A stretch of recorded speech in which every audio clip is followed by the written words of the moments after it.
25% tariff went into effect this past weekend on imports of auto parts into the U.S. market. On Press Perspective today, we touch upon the latest on trade talks between the U.S. and its trade partners here in this part of the world.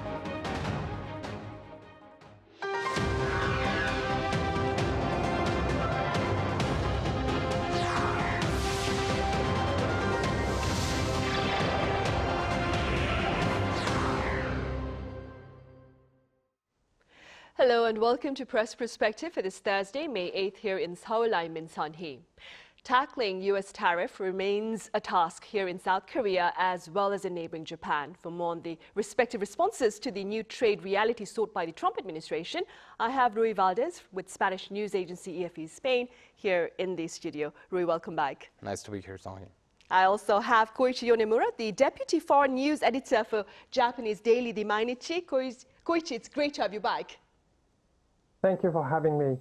Right, we will start here in the studio. Ruy, let's begin with a quick rundown of the U.S. tariffs currently in place.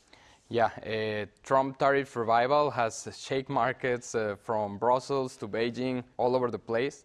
Just in general terms, as we know, since Donald Trump returned to the White House, he reinstated these tariffs as a central tool for political and economical leverage.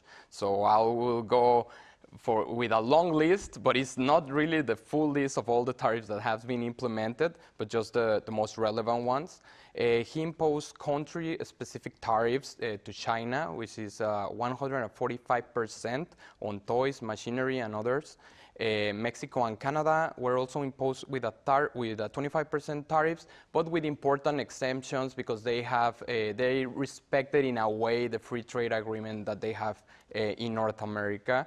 European Union is facing a threat of 200% tariffs on alcoholic beverage, and Venezuela is subject to an indirect tariffs from goods that are produced with its oil.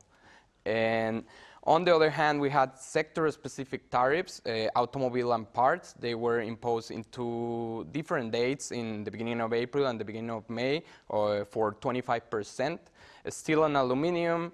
And there's two new ones that apparently will come in the future, or there's a possibility, which is pharmaceuticals, and one that reached all over the media, which was foreign films.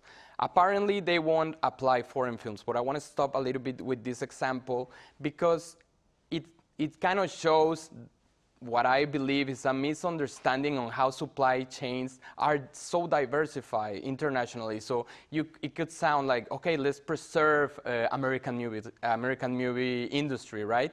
But American movie industry relies on so many assets that come from other countries. So it's not that simple. And this applies to basically most of the goods that Trump is trying to impose tariffs. So if you move one little piece, then you have to move another 100 pieces. And of course, well, we have the famous reciprocal tariffs that were paused in many countries until July 8th. The negotiating countries have to come up with a package by that date and try to get exemptions, reductions, or a better deal than the ones that were imposed. Of course, this has created rising inflation, increasing uncertainty, and volatility in the markets. Right. Koichi, with regard to the tariffs, the U.S. tariffs on auto parts, which went into effect this past weekend, how do these particular tariffs look to affect Japanese car makers? Well, as everyone knows, the automotive industry, including cars and car parts, plays a major role in the Japanese economy. Japan exports around $140 billion in vehicles and parts each year, and about 30% of that, roughly $50 billion is exported to the United States. So as you mentioned, early April 1st, the US government imposed a 25% tariff on finished vehicles. Then a couple of days ago, on May 3rd, a 25% tariff was also placed on auto parts like engines and transmissions. And these tariffs have had a serious impact.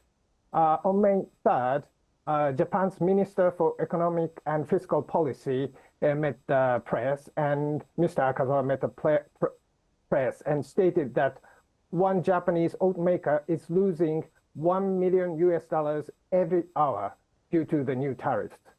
So some media reports that say that major companies like Toyota and Honda may face losses of several $billions for this tariff.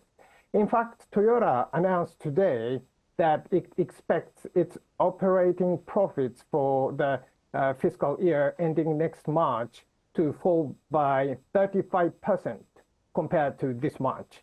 So that would be a decrease of around $7 billion. So it affects much. Right. And Ruy, what can you tell us about the impact of US tariffs on autos and their parts for South Korean car makers? Yes, as in Japan, this 25% tariffs is striking at the heart of Korea's exports. This is not only a tariff that will affect directly on cars, as we mentioned. It has a sector-wide effect, right? Some calculation says that the automotive industry could shrink by 7%, and the tariffs apply even to vehicles assembled in third countries, like Mexico. As we have talked in other programs, Korean and Japanese industries, they bet on nearshoring since long time ago, and even though, Trump would say they took advantage of the free trade agreement that they had in North America to reduce the cost on exports, of automotive exports, but right now, if they don't meet certain criteria, they will still be subject to tariffs, even though if they are manufactured in third countries. So this is a big effect, not only to Korea, but also to the countries that are housing these factories. There's limited room to maneuver because it sounds easy. How can you respond, right? You can absorb cost or redirect exports, but global demand is weak. If a country as big and as rich as US is your main client, it doesn't mean that you're going to find such a good client in other parts of the world. Also, shifting production to the US, as some South Korean companies are already doing, like Hyundai, it requires also, as we mentioned, that you bring some of the part makers also, because as we mentioned, if these auto parts were coming from other countries and they don't meet certain criteria, it means that they will still be very expensive. So it's just not that simple to adapt. There was this important trade talk between the ministers of commerce, industry, and chief negotiators of South Korea and the US. And as we mentioned, they are preparing this package because South Korea doesn't only want reciprocal tariffs to be exempted. They want also sectorial tariffs, as we just mentioned. Let's say they want the whole pie, because if they don't include the automotive industry and the parts, it's still going to represent a big hit. Probably is the biggest hit to Korea among other sectors. Right. And Ruy, despite those concerns, there are some pundits who believe that US tariffs on imports of auto parts may ultimately benefit South Korean businesses. Could you tell us a bit more about these views? Yes, this is an interesting point. What this expert says that what could happen is that since China right now is subject to such a massive amount of tariffs, it means that the US the automotive companies, they used to import auto parts from China, right? So now China is subject to these massive tariffs.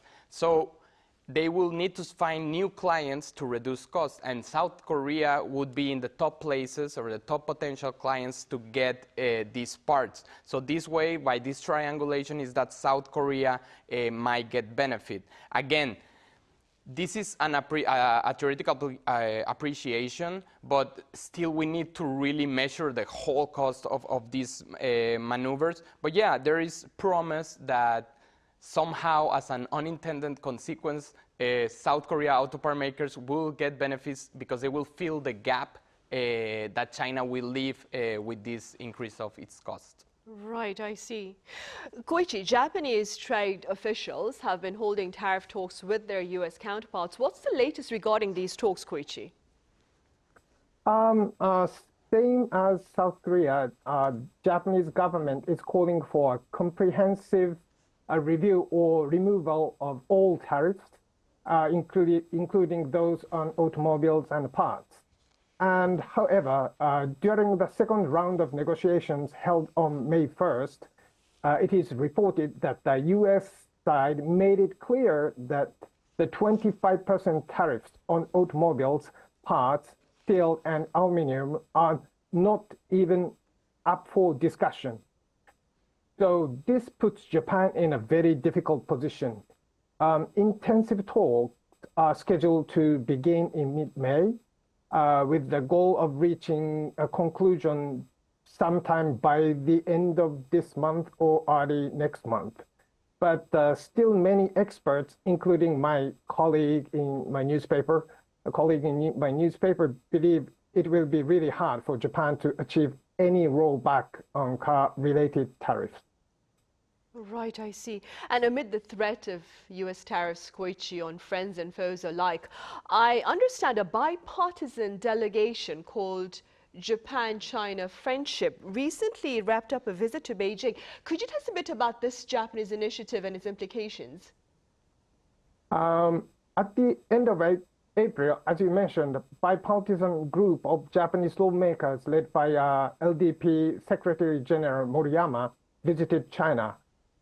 They held talks with Mr. Zhao Leji, the third-ranking official in China's Communist Party and chairman of the National People's Congress Standing Committee. Since the Japan-China summit in Peru last November between Prime Minister Ishiba and Chairman Xi Jinping, political exchange between the two countries have been increasing, especially after the Trump administration began. US-China tensions have been growing, as you know. And in response, China is working to improve ties with neighboring countries like Japan, South Korea, and Southeast Asia. And for Japan, Japan also sees clear value in keeping communications open with China. However, of course, this does not mean that Japan is teaming up with China to confront the US over tariffs. While the US tariffs are certainly a big problem, China is also not as fair trading partner as it claimed to be. For example, we all remember that what happened when South Korea positioned the third missile defense system in South Korea and what happened after that. And Japan is also right now urging China to lift its bans on imports of Japanese seafood and agricultural products.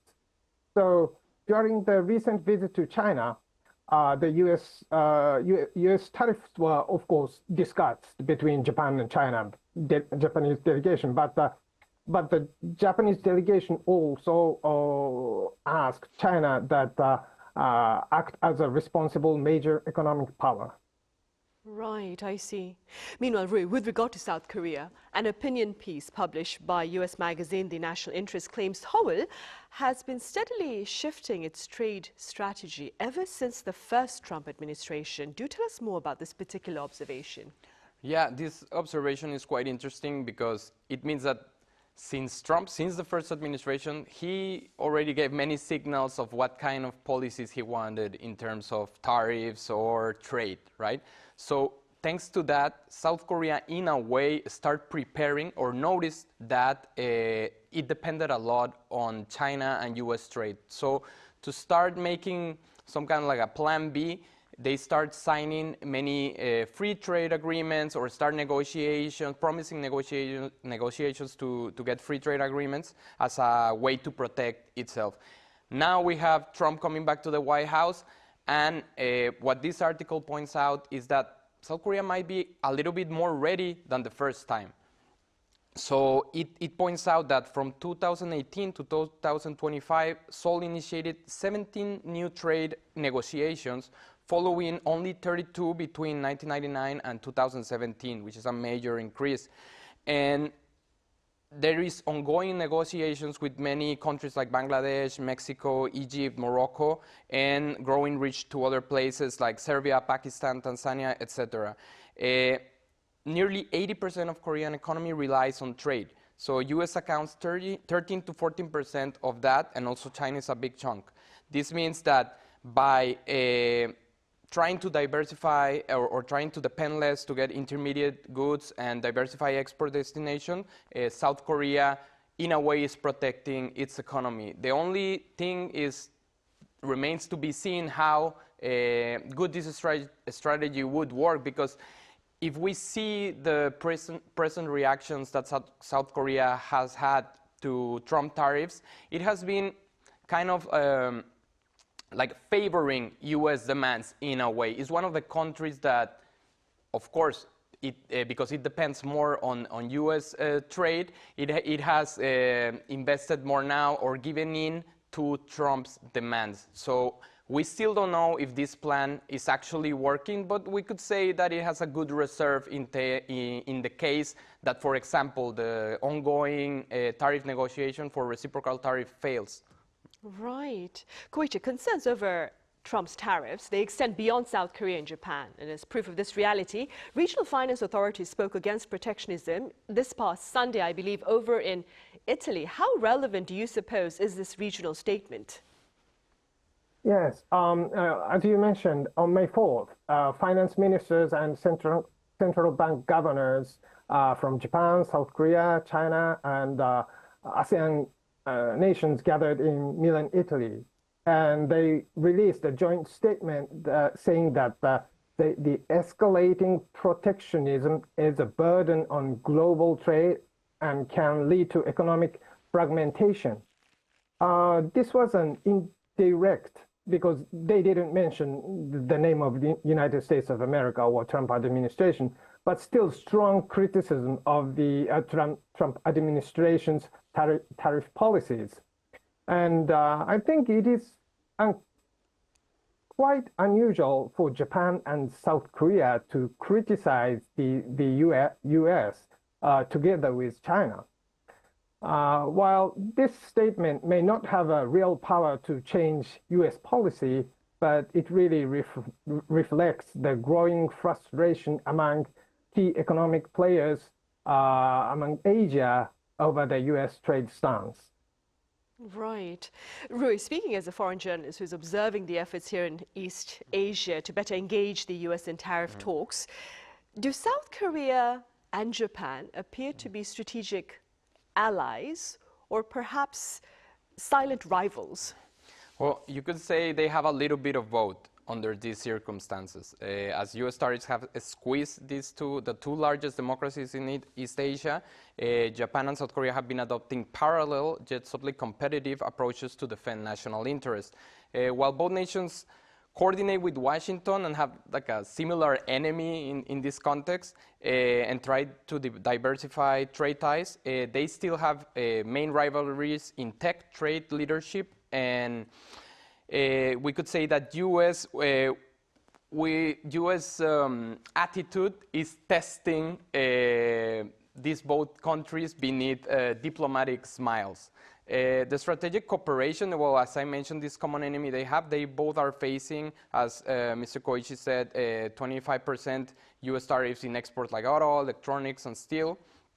They are both, of course, aiming as a response with a diplomatic push, actively negotiating for these exemptions, and especially in the sectors that affect them the most, like high tech or electronic vehicles. And they are both expanding regional ties with ASEAN and Pacific economies to hedge against US market volatility. Japan is also seen to be trying to diversify to strengthen their position in this context of tariffs. At the same time, as I mentioned, there is this silent rivalry to fight for tech supremacy. Korea leads, for example, in batteries for electronic vehicles, but Japan in semiconductors.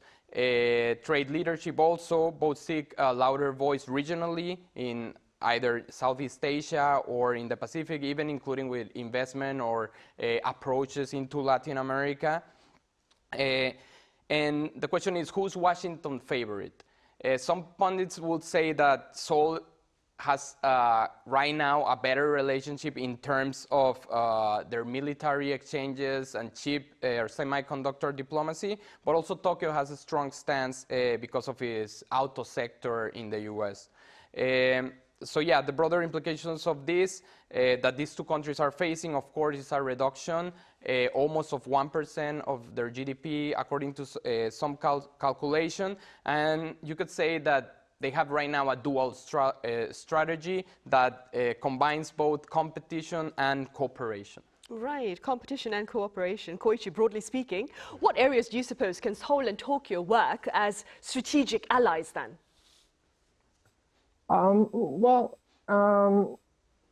Actually, I just totally agree with what Mr. Ruy says. We are some part we are a teammate, and some part we are a rival. Right? And geopolitically, both Japan and South Korea are caught between the US and China. And right now, both the US and China are becoming less predictable and I can say less trustworthy in terms of economic policy. And Japan, so in that sense, Japan and South Korea share many interests and requires better communication between us. It's becoming more and more important. And of course, as Mr. Ruy said, we are both major manufacturing and trading countries, so there is also competition between us. In that sense, Japan and South Korea are both rivals and partners. But also, well, I noticed that recently the United States of America has asked Japan and South Korea to work together in the shipbuilding sector, right? And it is very important for both Japan and South Korea that US Navy stays strong and maintains strong control over sea lanes from the Indian Ocean to the East China Sea. So in this area, there is a larger room for cooperation between Japan and South Korea. We can help US Navy together with both of us. Right, for sure. So on the security and perhaps defense front, South Korea and Japan can work together as partners then. All right, Koichi, as always, thank you so much for your time and your thoughts today. Thank you. Andrew, thank you very much for your insights. My pleasure. Right, well, that brings us to the end of this edition of Press Perspective. We return same time tomorrow with a session on diverse foreign coverage of Korea-related news. Join us then.